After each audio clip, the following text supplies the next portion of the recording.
lagi cerita, lagi curhat panjang lebar ke teman atau siapapun itu deh, tapi mereka malah sibuk sendiri, entah itu main handphone atau matanya kemana-mana.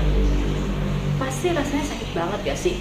Rasanya tuh kayak ngomong sendirian, iya gak sih?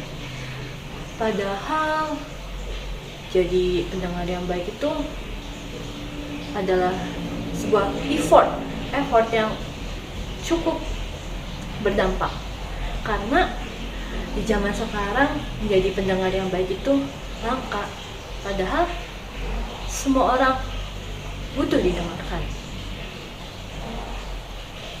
Terkadang kita sibuk atau fokus cari momen buat nyela, padahal kan kita harusnya nyimak, bukannya malah membandingkan kehidupan mereka sama kehidupan kita. Iya sih, semua orang tuh pengennya didengarin, tapi pernah gak sih kalian mikir kalau ternyata mereka tuh hanya butuh didengarkan, sesimpel itu. Tapi banyak dari kita yang mengabaikannya karena kita berpikir, mendengarkan, semua orang juga pasti mendengarkan. Tapi mendengarkan juga adalah salah satu bentuk dari komunikasi, dari unsur-unsur berbicara. Menurut teori retorika dari Aristoteles, bahwasanya komunikasi yang efektif itu bukan soal ngomong lancar di depan umum, bukan juga soal kalian pede atau enggaknya ngomong di depan umum, tapi bagaimana cara kita memahami emosi, memahami tingkah laku audiens, dan nyampain pesan yang logis. Jadi bukan cuma soal kalian lancar atau enggaknya, tapi bagaimana sih cara kalian menempatkan diri kalian di orang lain.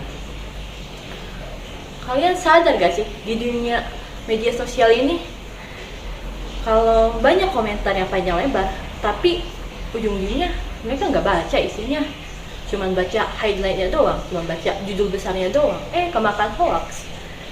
Terus di dunia nyata malah lebih parah, banyak orang yang bisa ngasih nasihat sampai beribu-ribu kata, tapi mereka pernah gak sih nanya, sebenarnya kamu itu kenapa?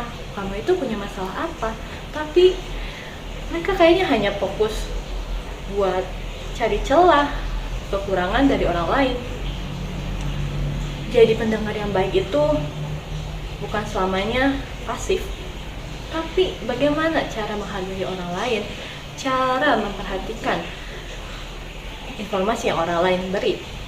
Karena terkadang orang tuh gak perlu 1000 nasihat, melainkan hanya perlu didengarkan.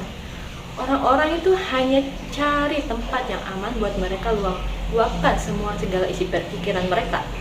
Tapi masih banyak dari kita yang malah sibuk nyela. Bukannya itu gak baik ya. Ini bukan soal sopan santun, tapi soal empati, soal menghargai orang lain. Jadi yuk kita coba dari hal kecil ini untuk menjadi pendengar yang baik. Karena semua orang butuh didengarkan, termasuk kita, mulai dari kita dan orang lain. Terima kasih.